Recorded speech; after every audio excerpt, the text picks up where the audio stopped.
Thank you very much for having us here today. I'd also like to start by acknowledging country and acknowledging the traditional custodians of the land on which we're meeting today and pay my respect to elders past and present. My name is Yatu Widders Hunt. I'm a very proud descendant of the Anawandangari peoples of northwestern New South Wales, so my family's originally from the Armidale region, so I should be far more used to this freezing weather. And very, very privileged to be having a conversation with the incredible Thomas Mayer, an advocate, an activist, a champion of the Uluru Statement from the heart. You've been described as a quiet agitator and an all-round legend. So I know that you've written in your book that from a First Nations perspective, our identity is anchored in country and mob. So would you like to introduce yourself and tell us where you're from, where your mob's from? Yeah, thank you, Yatu. Really happy to be here on stage with you, and thank you everybody for coming. I want to acknowledge country as well. First time I've been to Umina, and it's just one of them places that really, it just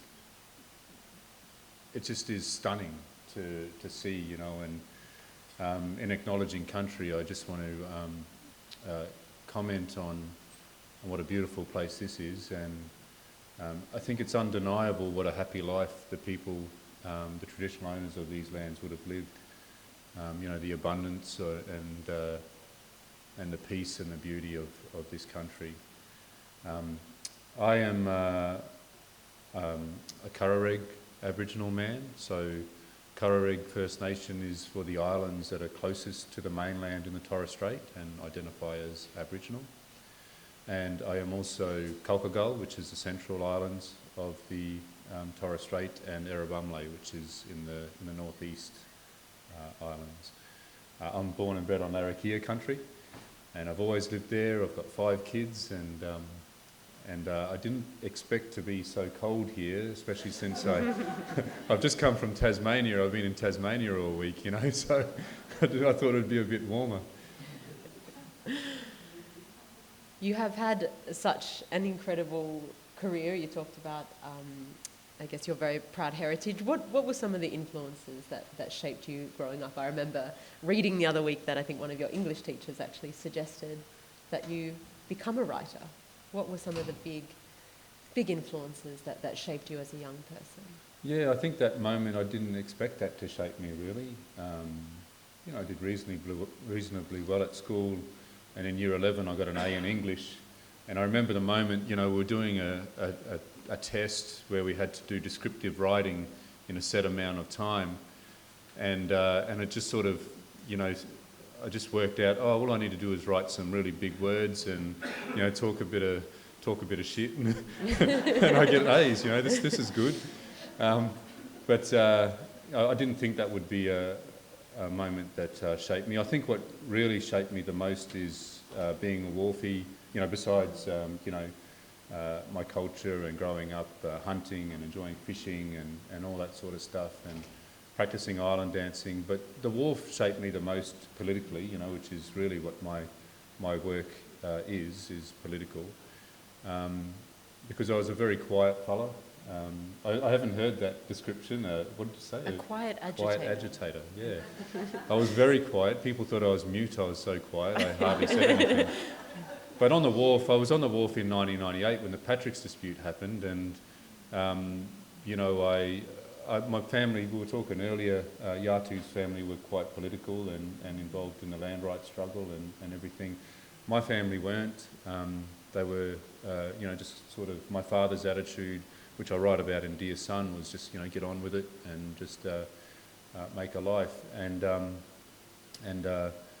So without that, the wharf and the 1998 Patrick's dispute really taught me a lot about the importance of politics, the value of unity, that unity was more than a word that you just say at a rally or in a forum like this, but it's actually something that requires discipline and structure and accountability of those that represent you, and also consensus building or compromise amongst those that are to be united. So I learned it really was something that shaped me a lot, and it wasn't until the journey with the Uluru Statement and deciding to write my first book, that English teacher gave me the confidence, I think, to make the decision. And I guess you've talked a bit about your work in the union movement and in social change. I guess through that career, what have you learned about how change happens in Australia? Yeah, I've learned that it's, you've got to organise, You've got to organise, you've got to work on bringing people with you. Equalising is really important, trying to understand what motivates other people, and to find how they can, bond with what you're trying to do, and move forward together. I think that's a really important part of making change. And I guess thinking about going back to that English teacher and being inspired to write, how has your writing, or how do you see sort of writing generally contribute to public conversation and growth? Well, writing is so good for, I was a quiet bloke and I didn't know how to speak much, but when I started writing especially, I think my public speaking got better because, when you spend so much time drafting, or working on the same sentence over and over sort of thing for so long sometimes, it really does, it helps you analyse yourself and what you're saying and helps you think through, is what I'm thinking right? It helps draw things up, out of the subconscious, I suppose. And then also, it helps really ingrain it and then, you've got, I've sort of, after writing a few books now, I've got things that I can go to and speak much more clearly than I would have. I'm a simple wharfie, but I think writing has helped a lot. But also when you do a lot of talking to groups, when you're trying to bring people along with you, I mean, as a delegate on the wharves after 1998, it was really difficult. A lot of the good old delegates had retired from the wharf, and I found myself as a 21-year-old becoming the delegate and having to speak up, sort of feeling like I was forced to speak up to try and defend what the union elders had fought for and sacrificed to achieve, things like permanent jobs and, the smoko breaks, things that we took for granted. And so, I think also it was just the trial and error of those days, talking to the boss, trying to convince him to do the right thing, talking to the workers and trying to make sure that they, that they believed in the change and that they were there with you.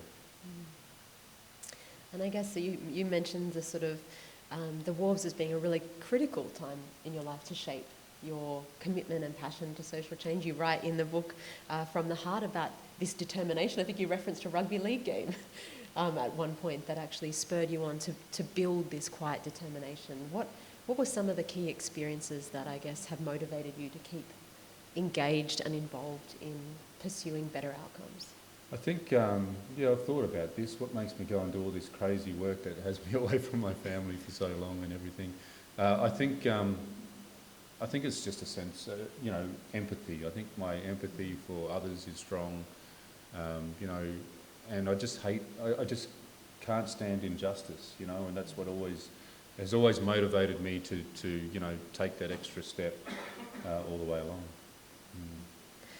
You talked a bit earlier about consensus building and collaborating as a key sort of pillar. We were talking a bit earlier as well that very much aligns to a First Nations worldview, where everything's done in partnership with community. There's debate, yarning, conversation.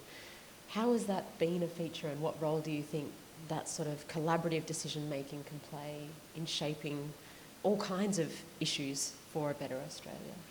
Well, I think the best example is how we came up with the Uluru Statement from the heart, and that process of regional dialogues and that, culminating convention in the heart of the country at Uluru in May 2017.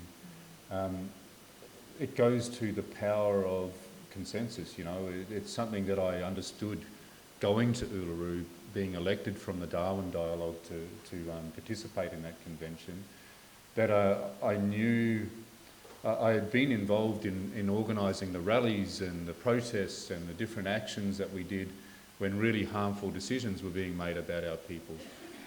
You know, the intervention in 2007, the hundreds of millions of dollars being cut from services to remote communities in 2015, the treatment of youth in detention in Darwin, in the Don Dale facility. You know, Four Corners broke the story, and it was just shocking that these children as young as 10 were being tortured in these places. And so what I realised before I went to Uluru was that there was this lack of effectiveness of our advocacy. You know, these harmful decisions were made. They were being shown to clearly be mistakes. You know, like the intervention was millions of dollars and took our people backwards. You know, things have gotten worse since then. It was so disgraceful that they had to suspend the Racial Discrimination Act in the Northern Territory to be able to do what they did.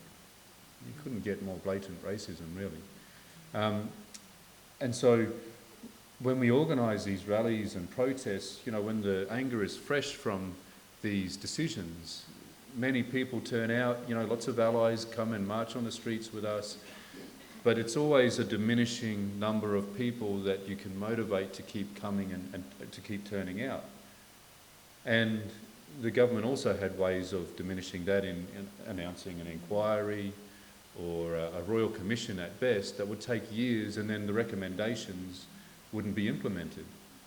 And also for our people, you're always going to the next injustice and then the next one, and you just have this cycle of anger and dissipating, you know, numbers, and the decision makers were not being held accountable. I learned, you know, that for all these you know, terrible decisions, there was no accountability, there was no repercussions, and so when I started to learn what some of the problems were. So we could have 5 speakers at a rally and 10 different solutions to one problem, you know, this lack of coherency. Our debates were over social media or you know, sort of non-existent in a proper and informed way. You know, so when I was elected to go to Uluru from the Darwin Dialogue, I went to Uluru with just this great sense of hope. You know, that there was this national process that was unique in the amount of resources that we had to, you know, run it really well with, you know, Indigenous experts in public law like Professor Megan Davis leading the design of it, that we would go to Uluru and have this opportunity to reach a consensus on what we want, and we could truly go out there to the government and the broader Australian public and say, these are the steps that we want to take. This is where all the reconciliation work can lead us to. This is where all the truth-telling that has been done can lead us to. This moment in time. You know, so that's the power of consensus, I think, and we achieved that at Uluru. You know, it was difficult. It was, there was passionate debate. We're not homogenous, you know, we're like any other, I'm sure, you know, we couldn't all agree here on, you know, what the best coffee is or whatever. But that's normal, and we reached a consensus there that this, it was a political feat that this nation should celebrate forever. And from that, you know, you talked about going to the Uluru Convention with a sense of hope.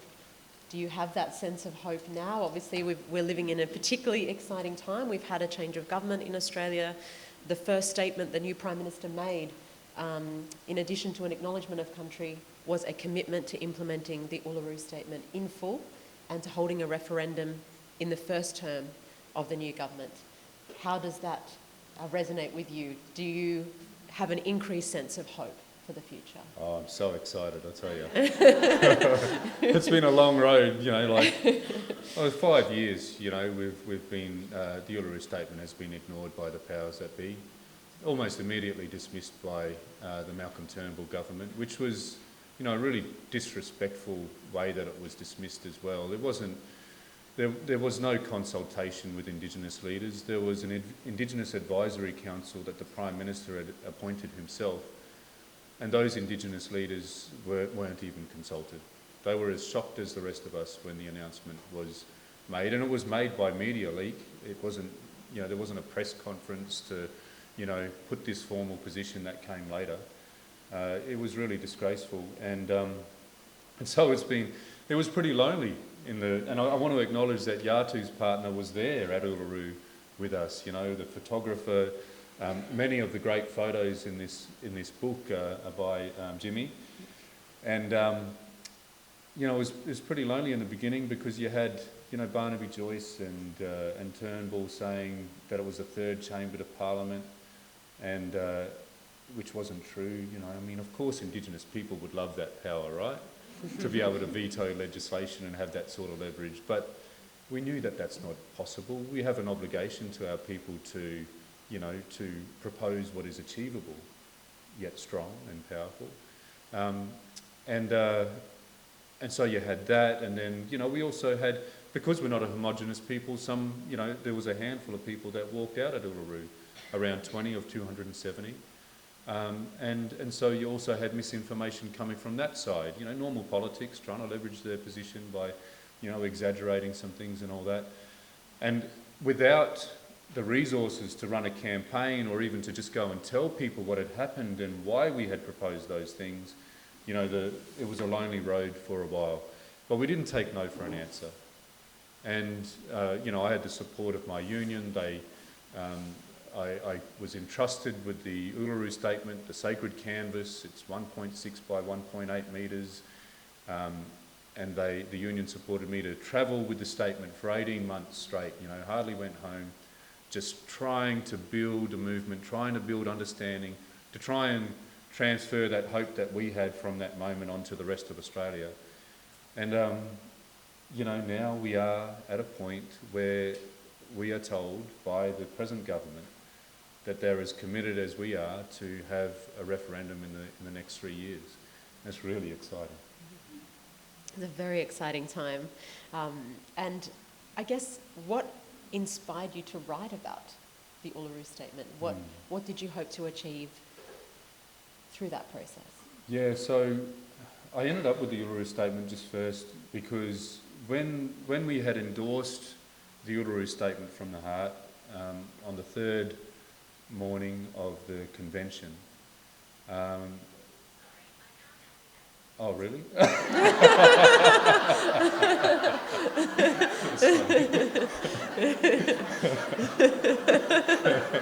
Siri steals the show. When we endorsed the Uluru Statement, this was supposed to be a powerful moment, yeah? No. When we endorsed the Uluru Statement, it was written on paper, obviously, because people, Indigenous people elected out of the workshops, had worked on it through the night. And so Rachel Perkins, world-class filmmaker, daughter of Charlie Perkins, came up with this idea with Clive Scollay, actually a wonderful guy that ran Maraku Art Centre. He's since passed on. But had this idea to get this canvas, a blank canvas, and she marked out in pencil an area where we would all line up and sign afterwards, And I remember lining up, my face was really sore from just smiling so much, and everybody's eyes were puffy, from crying, just tears of joy and hope. And so we lined up and put our names on this blank canvas. And then Rachel organised for the Anangu lawwoman, Rini Kulitja, and Happy Reid, Selena Kulitja, and Charmaine Brumby to paint, the beautiful artwork that's around the Uluru Statement. And then finally, the statement itself was printed in the middle. And Rini talks about how, what they painted is the song lines, the families from thousands of years ago that come from the north, east, south and west and meet in the middle where Uluru would be painted, but where the Uluru Statement is printed, symbolic of all of that. But I first saw the statement, so that took a couple of months, sort of thing, several months. And I first saw it at Gama. Gama's a big festival that the Yolngu have annually. And just felt the power of this thing, like that it was just... And as a campaigner, coming from the unions, I'm thinking, this is campaign gold, this will capture people's attention. Not only the really powerful words and the collectivity of the names, that consensus and the artwork, but just the object itself. And so I asked, the elders, Auntie Pat Anderson and Marcia Langton, can I take this to the people because I've got the resources to do it? And we had no other resources really, because it was dismissed immediately. So, you know, UNSW did the best, you know, to support Auntie Pat Anderson with Lowitja, myself with the union.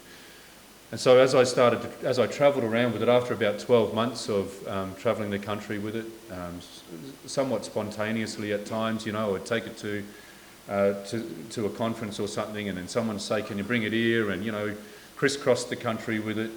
The first places I took it to was Gurindji country for the anniversary of the Wayfield Walk-Off.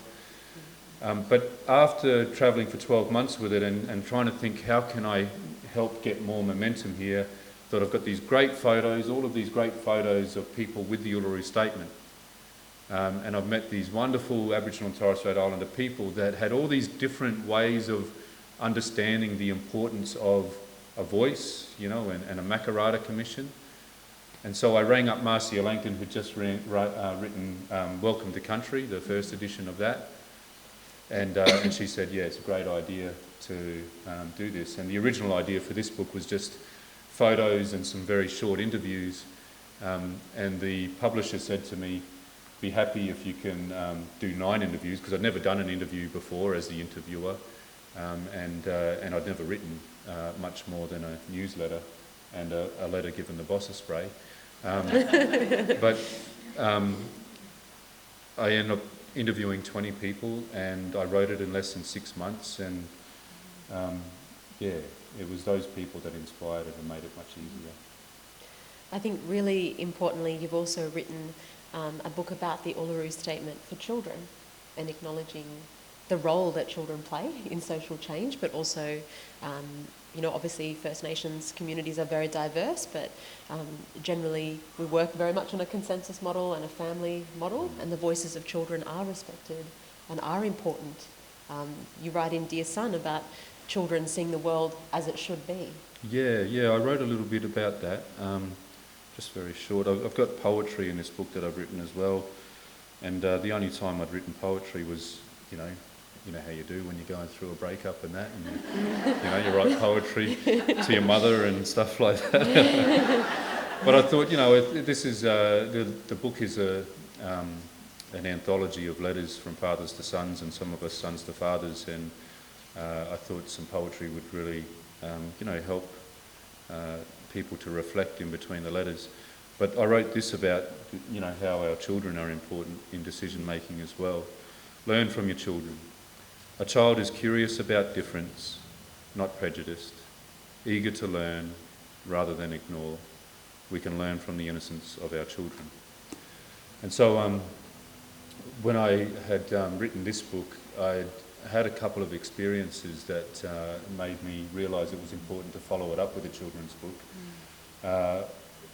My children often come home from school and excitedly tell us about what they've learnt about the Larrakia seasons or Larrakia language. And so I realised that they were teaching us about things as the adults in their life. Also, in the early days of travelling around with the Uluru Statement, so 2018, I had the statement hanging up in Brisbane outside of a footy game, and this little boy walks past with his family, and he pulls his family up, and non-Indigenous family, and he drags them over to the Uluru Statement and says, "That's the Uluru Statement." And so we had a conversation with that family about what it was and what it meant, and somewhere an educator hadn't waited for it to be part of curriculum or for teachers' resources. They taught these children about it, and then this child has taught his family about it. And so, I think they're a really important part of this campaign, and so are educators and the adults that teach our children.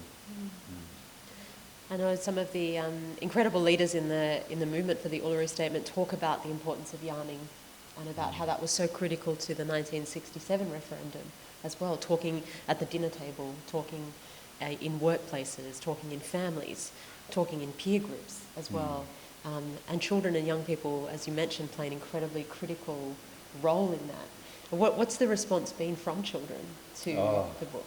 So the reason I've just come from Tasmania is some volunteers, a few educators, in Tasmania came up with this idea to have a campaign in schools for the students to respond to, use the book to respond to the Uluru Statement from the Heart. And so Reconciliation Tasmania took it up and took up the idea, and some libraries in Tasmania.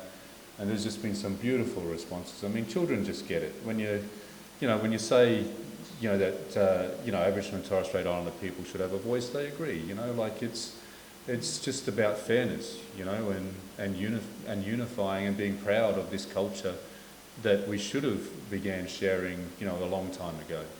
Our constitution doesn't include Aboriginal and Torres Strait Islander people, and and I think that's something that we should all be excited to change, because if we think about our constitution as not only a rule book that we all must adhere to, but a bit more like the DNA of our country.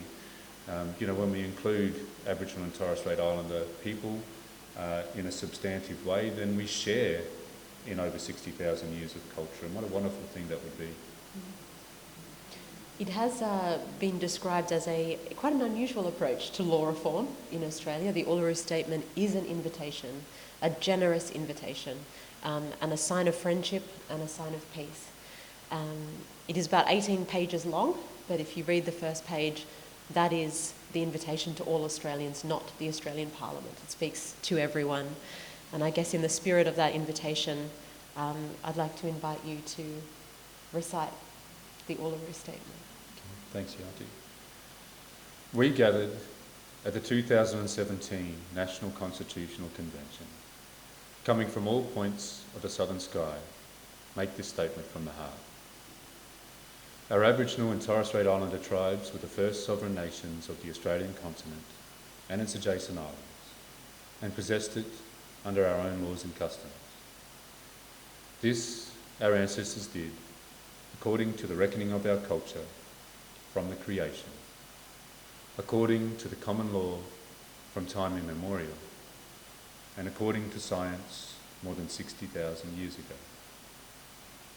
This sovereignty is a spiritual notion, the ancestral tie between the land, or Mother Nature, and the Aboriginal and Torres Strait Islander peoples who were born therefrom, remain attached thereto, and must one day return thither to be united with our ancestors. This link is the basis of the ownership of the soil, or better, of sovereignty. It has never been ceded or extinguished, and it coexists with the sovereignty of the Crown. How could it be otherwise, that a people's possessed the land for 60 millennia and this sacred link disappears from world history in merely the last 200 years? With substantive constitutional change and structural reform, we believe this ancient sovereignty can shine through as a fuller expression of Australia's nationhood. Proportionately, we are the most incarcerated people on the planet. We are not an innately criminal people. Our children are aliened from their families at unprecedented rates. This cannot be because we have no love for them. And our youth languish in detention in obscene numbers. They should be our hope for the future. These dimensions of our crisis tell plainly the structural nature of our problem. This is the torment of our powerlessness. We seek constitutional change to empower our people and take a rightful place in our own country. When we have power over our own destiny, our children will flourish, they will walk in two worlds, and their culture will be a gift to their country. We call for the establishment of a First Nations voice enshrined in the Constitution. Makarrata is the culmination of our agenda, the coming together after a struggle. It captures our aspirations for a fair and truthful relationship with the people of Australia and a better future for our children based on justice and self-determination. We seek a Makarrata Commission to supervise a process of agreement making between governments and First Nations and truth-telling about our history. In 1967 we were counted. In 2017 we seek to be heard. We leave base camp and start our trek across this vast country. We invite you to walk with us in a movement of the Australian people for a better future.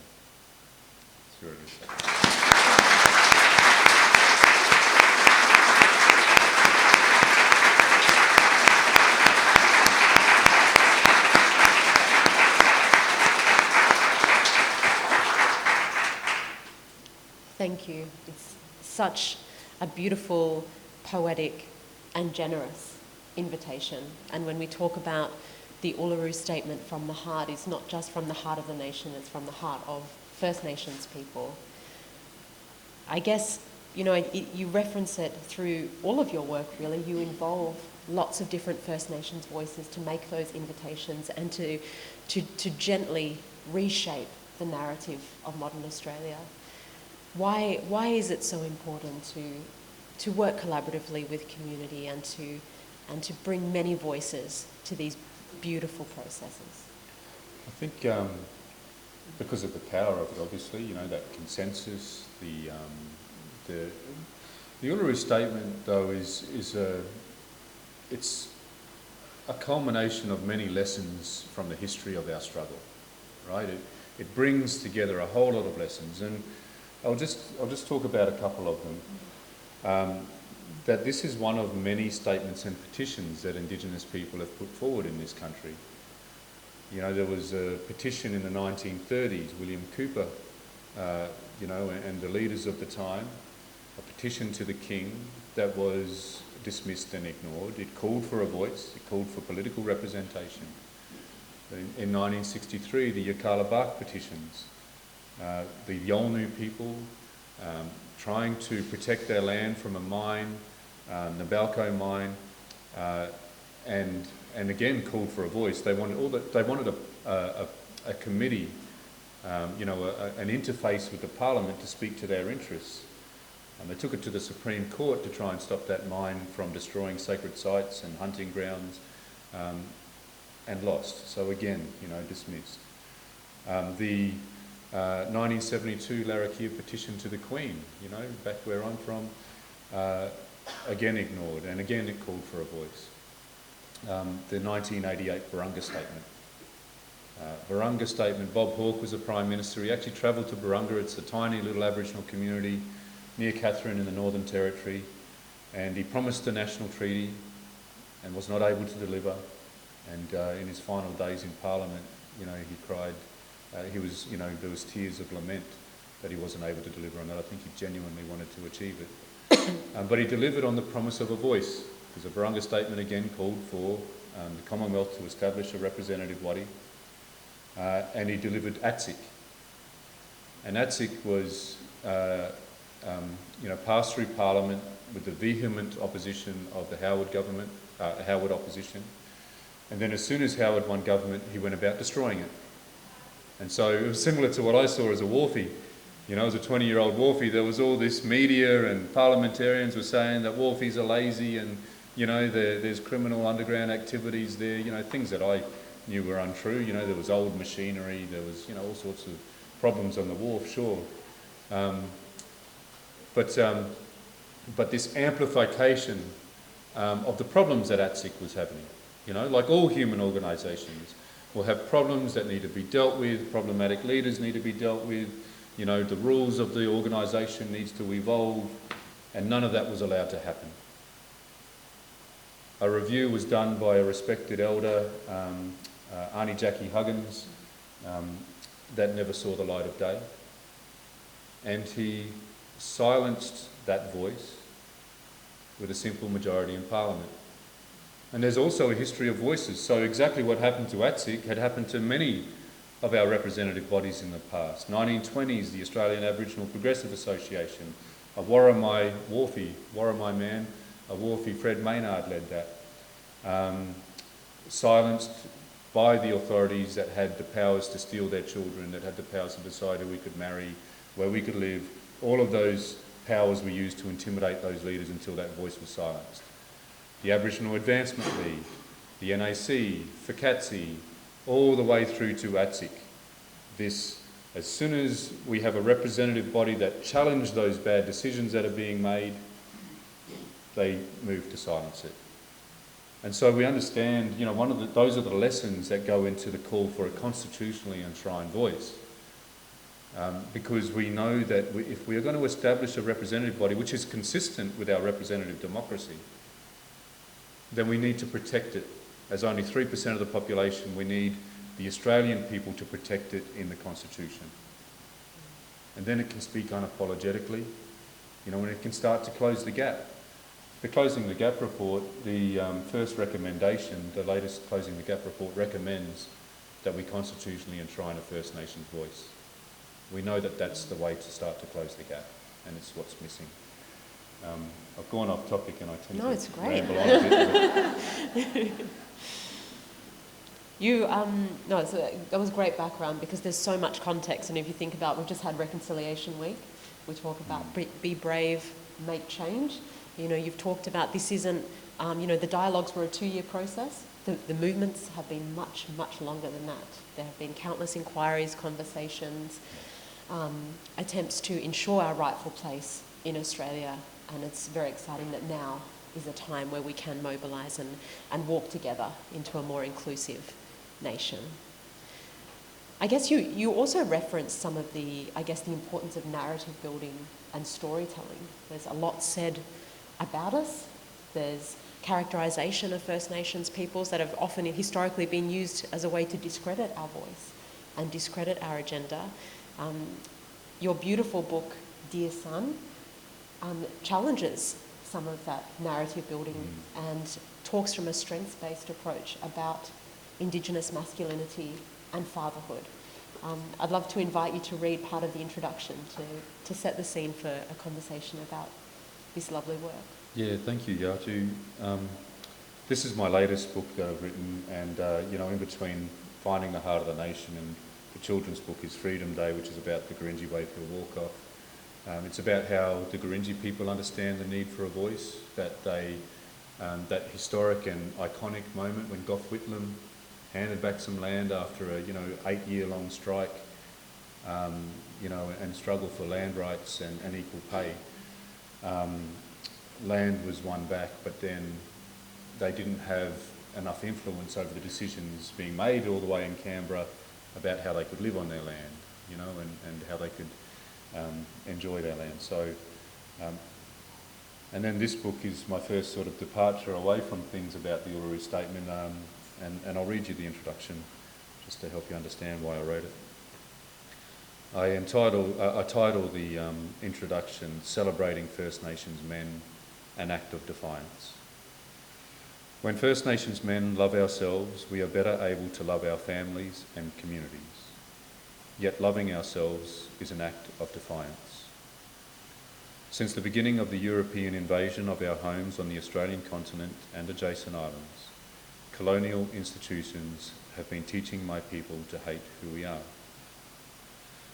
As a boy in school, I was taught that my forefathers were unintelligent and inhuman, while my white friends were taught that their forefathers were great explorers, builders, inventors, and our saviours. Later, as a young man and the father of 3 Aboriginal and Torres Strait Islander babies, I saw the Racial Discrimination Act 1975 suspended by Prime Minister John Howard, putting black families like mine in peril.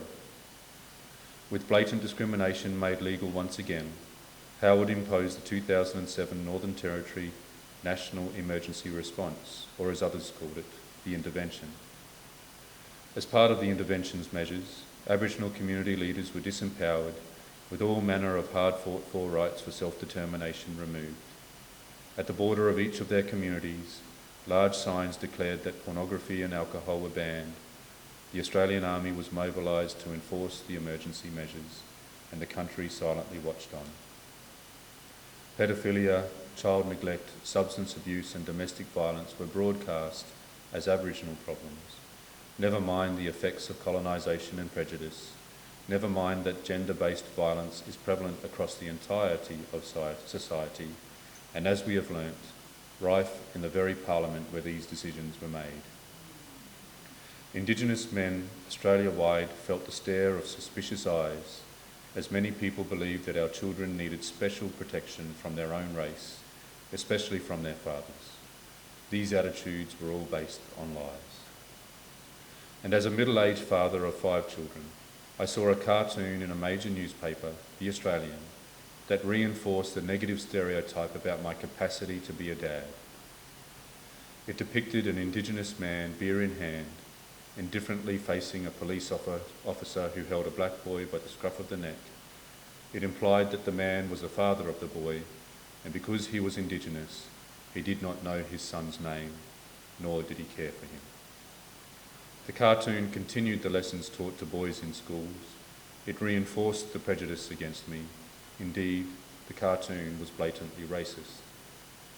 Racism is an attitude found in the shallows of the streets and shopping centres, through the thick midstream of the Australian media and our workplaces, to the dark depths of the decision-making state and federal parliaments.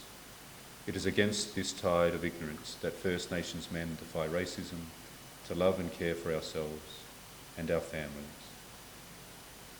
With each page we wrote, we Indigenous men have built a vessel. With the strength of our ancestors, we pull the oars of truth against a tide of ignorance and toxic masculinity. And with our words, as bright as the stars on a moonless night, we offer our children shining points of guidance. We have done it for our people and our country, for our daughters and our mothers, Indigenous girls and women, Indigenous people of all genders. We have done it for our non-Indigenous friends as well, so they may end colonial behaviours and take up an oar of truth with us to go on a voyage to a better future.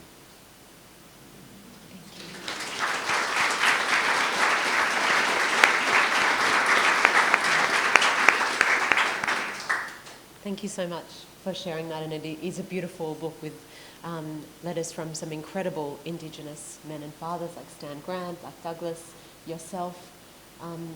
I guess why is it so important to challenge that narrative? There are, legislative changes, there are government decisions, but the social and emotional well-being impacts on community and family are significant. When we turn on the television, I think there was a report last year that 97% of Indigenous people see negative commentary about community and about Indigenous men on social media every week. What are some of the impacts that are felt and reverberate through our communities? Well, I think the easiest way, and probably the most poignant way to describe it, is to just look at the statistics. I mean, that's the effect that it has. The disproportionate incarceration, the fact that we have a life expectancy of around 8 years less than non-Indigenous Australians. The gaps in health and education and employment. These are very real statistics that can't be ignored. And when we talk about the incarceration rates of youth in detention, for example, in the Northern Territory, most of the time it's 100% of children that are in detention that are Indigenous. And I think if we can accept that that's normal, then we must believe that Indigenous people are less than human. That my children, because they're Indigenous, are less able to understand the difference between right and wrong. And that's not true. I think the Uluru Statement says it really powerfully when it says, proportionately we're the most incarcerated people on the planet. We're not an innately criminal people. We're not born this way. There's a political and structural problem in this country, which is why the Uluru Statement calls for recognition through a voice. And what has been the response from your own children to this book? Yeah, I wrote the first letter in the book is a letter to my son. He's 22-year-old this year, so he was about 19 when I started writing this. And as I drafted it, we back and forth, and so he read the drafts, and so it was a great experience to write that with him and to bond with him. And my daughters are mentioned in here as well. They love it, my kids, and I think it's just been a really great family exercise. And all the men that wrote in this have said very similar. That it's been something that has been really important for them to think about, their own way of fathering and their relationship with their child. I think the most rewarding thing from this book has been, not just boys and men, but But all sorts of people coming to me and saying, you know, I was really moved by the stories in this book, and I was moved to do something about the relationship that I have with my parents or my children. Yeah. It's incredibly impactful, and I guess a good reminder about the political power of writing and creativity. If you think about the storytelling tradition of First Nations communities, it's 65,000 plus years old, and it does have the power to change nations. I know we're going to go to questions in a moment, but I did want to ask you a final question, Thomas. We talk about moving toward a better Australia.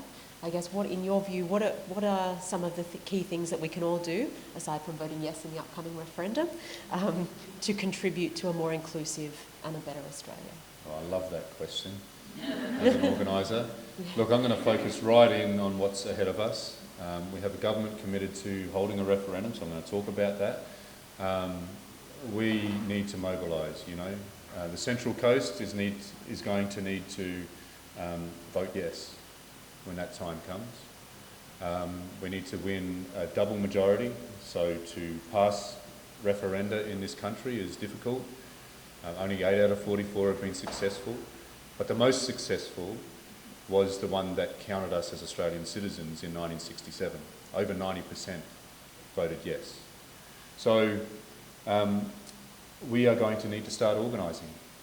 And one very simple action that you can take is to share the Uluru Statement from the heart.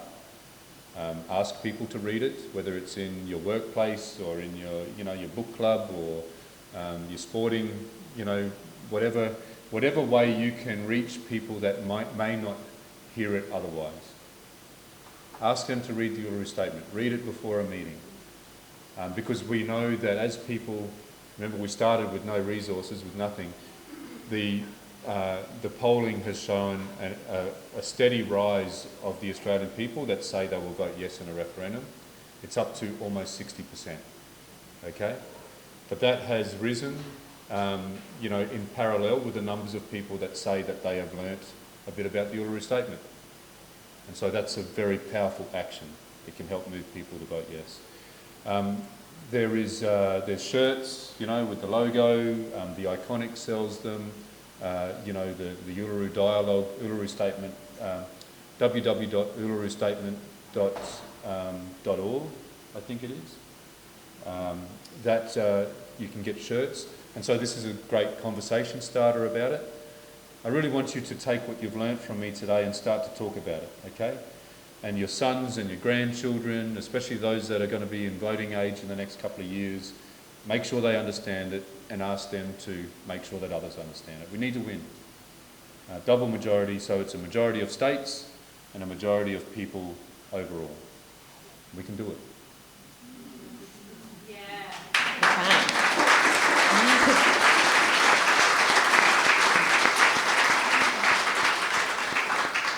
Thank you, Thomas. Thank you, Yatu. And authors have offered to answer any questions over the next 10 minutes or so. So thank you. That was powerful stuff, powerful stuff. So I'm sure you're all burning for questions. We've got another microphone for the other side as well. I need to apologize for my... Thank you very much. I greatly enjoyed your session. We're from the Sydney's Inner West Writer Group. I just want to ask you about, Yatu said about your generosity. Coming from a culture which has suffered so much, can you reflect on how you can overcome anger to this generous, inclusive voice? I'm interested in learning about this transformation and how you can overcome it. Well, firstly, I think it reflects our culture, that we are a generous culture, that we're a collective culture. Sharing is the way that we managed to survive for so long, and so I think that's the first thing. Secondly, I think that we are, we're also inclusive in that sense. 97% of the population aren't going to go away, right? You know, we have to be, we're here, we're together, we love each other. We're living together, and so we accept that we all share in this continent now. It just has to be done constitutionally now, and we should be in the centre of decision making. And so, yeah, it's generous, but you know, I think when a people are generous, when someone is generous to someone, then it's normal to expect that that generosity is reciprocated. And so I think it's not much to ask. But it's a powerful thing for you all to vote yes in a referendum very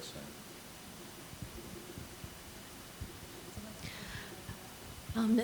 This question follows on from a couple of questions from Yatu about working with children and young people. I work with youth on the coast with mental health problems, and a significant percentage of those come from an Indigenous background. Do you have any advice for me in working with those young people? I'm aware that that people in the Indigenous community are thrust into leadership positions often a lot younger than the general population in Australia, partly because of the gap in life expectancy and educational opportunities. And I'm wondering whether there's anything specific that you would advise when I'm talking to those young people, in terms of future goals and their life that they can start thinking about in the context of culture and belonging. Yeah, thanks. I think it's important that, I mean, I'm not a professional at understanding exactly what should be advised to you know, those youth with mental issues, but I think continue to work with them, to, you know, have an open heart and open mind about the intergenerational trauma and it sounds like you've already got that. And I think where they are disconnected from culture, you know, as an organisation, you should think about ways to connect, you know, to assist them to connect again, if that is the case. Yatu, do you have any advice about that? Or? Yeah, I mean, I think, again, don't work in the sector, but I think what we've seen, I'm very lucky to work with a number of Aboriginal community-controlled organisations in health, and I think we've seen every study pretty much published shows that connection to culture is incredibly important to strong spiritual and mental health. So encouraging that connection to family and community and identity is actually really critical to building strength in young people. Any other questions?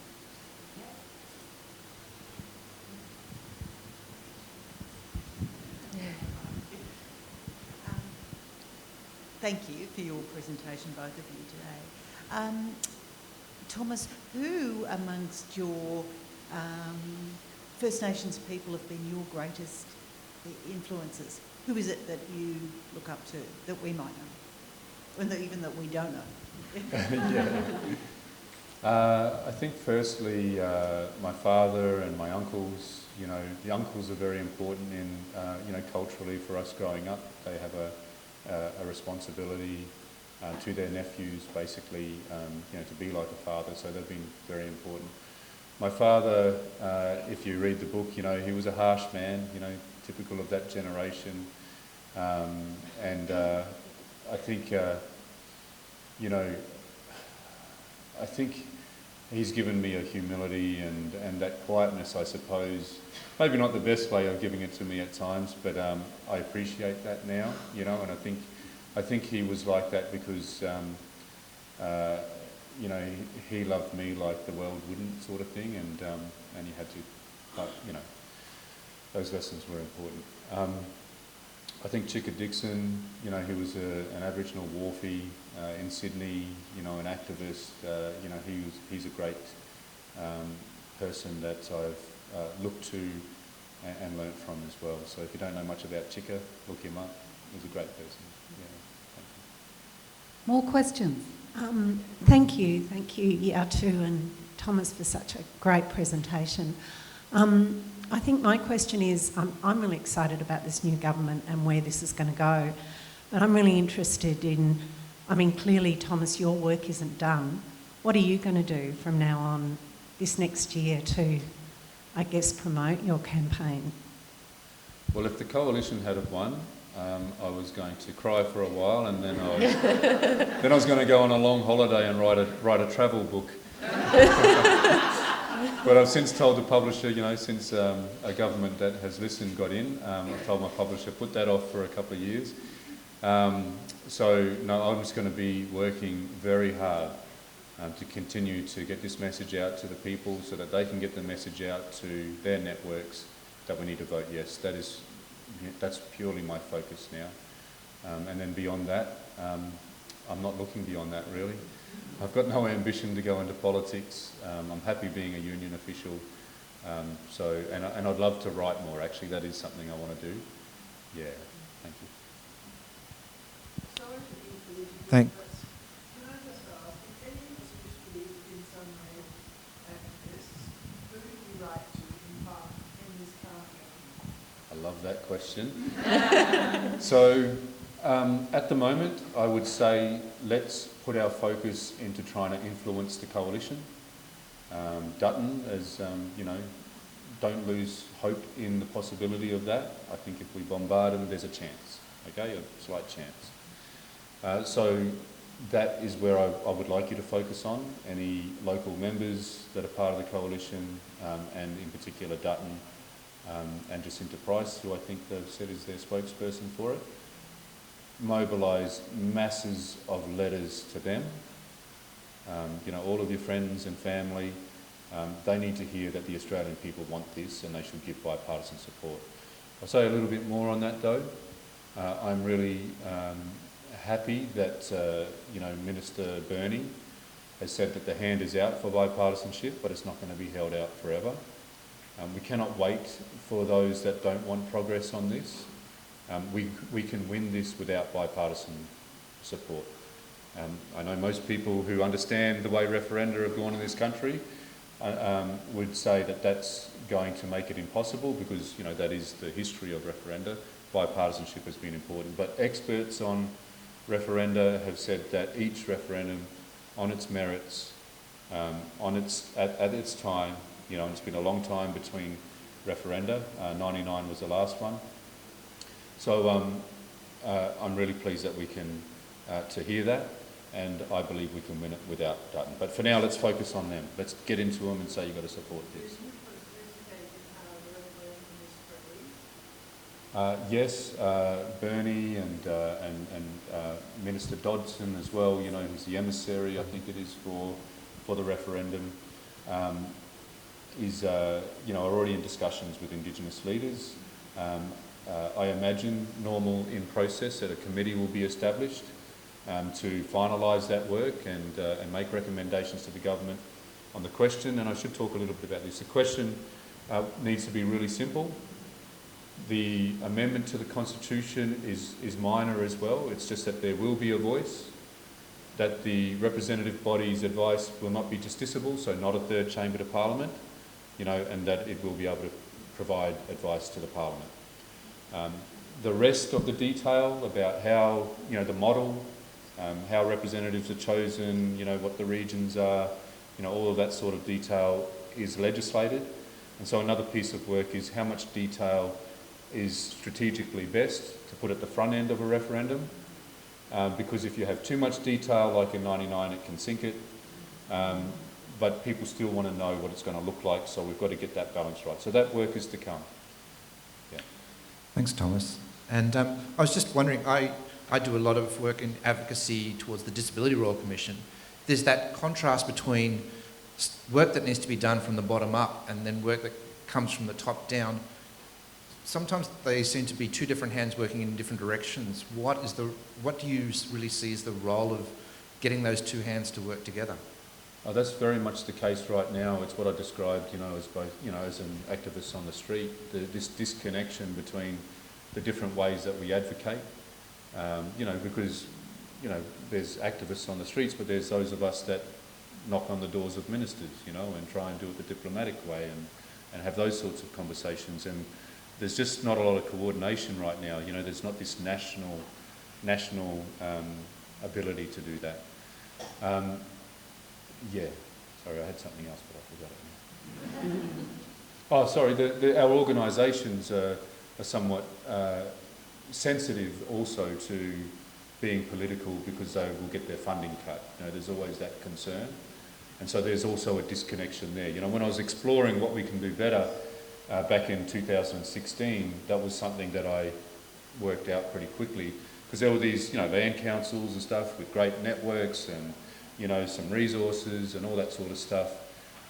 But there's a sensitivity to funding, but also what they're specifically trying to achieve. You know, for land councils, it's about land. For medical services, it's about health. You know, and so we need a political body. Hello, thank you for a lovely presentation. If the previous government got in again, I was going to move back to New Zealand. I'm just wondering, is there a way that you can get the Statement from the Heart into schools to be read to students maybe once a term or something, because our next years of 10, 11, 12 students will be, most of them will be of an age to vote, perhaps?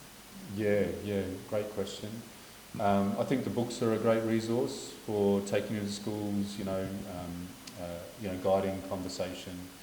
The Uluru Statement itself, for older children, I've often used the Uluru Statement words as a guide to a discussion and learning about it, because it covers so much. You know, it covers pre-colonial, it covers, you know, our connection to country, it covers the torment of our powerlessness, so existing problems, all the way to the proposals. You know, it sort of mentions the 67 referendum. And if you read the Uluru Statement, if you get the right copy of the Uluru Statement, the one on the Referendum Council final report is a good one to look at. There's parts of it that are in italic, and those parts are actually taken from historical, you know, other things that have happened. So a rightful place is, you know, Gough Whitlam talked about, you know, a rightful place. Born therefrom, remain attached thereto, one day return thither comes from a decision about sovereignty made in Africa, you know, yeah. So that's also a great resource itself, just the statement. And Yatu mentioned the longer part of just the Uluru Statement that I recited is just the front page, basically. There's a great coverage of the history of our struggle in the rest of the 20 pages that is really handy, I think, for older children. Yeah. We have time just for one more question. I think at the back we've got one more question. Is that me? Yes. I'm wondering how you maintain a consensus, like a majority consensus, within the First Nations people for this going forward. Just with the truth, you know, the truth of how, you know, the information and the history of our struggle led us to those proposals. So really it's just the truth and the logic and the strategy of what we're proposing as well. You know, I understand as a union person that the first thing you do for everything else that you want to do, whether it's about deciding a date with the rest of the country that we can celebrate, whether it's about, you know, what the federal government's obligations are to a treaty, the first thing you do is you need to set up that structure with which to practice unity and genuinely be at the table. And so that logic is really important as well. I want to make sure you understand again that we're not homogenous. You will hear from some Indigenous people that will never be convinced about this, that actually believe that we're going to suddenly be assimilated the day after a referendum, which, you know, I don't agree with. You know, Canada, United States, Colombia, all these countries that have constitutional recognition of the Indigenous peoples, those Indigenous peoples haven't disappeared and suddenly stopped, you know, furthering their you know, advancing their rights. But you will hear that. But I want you to accept the invitation, right? And when you hear from an Indigenous person that says that they don't agree with it, acknowledge that. It's okay, that's your position. But we have a moment here and we have an invitation, and I'm going to go and talk to all the other people that might be convinced about this and that should vote yes. And I think that's the way forward, and we can win it like that. Thank you, Thomas, and thank you, Yatu. for such an amazing session. Please, everybody. Thank you. Thank you. Thank you. Thank you.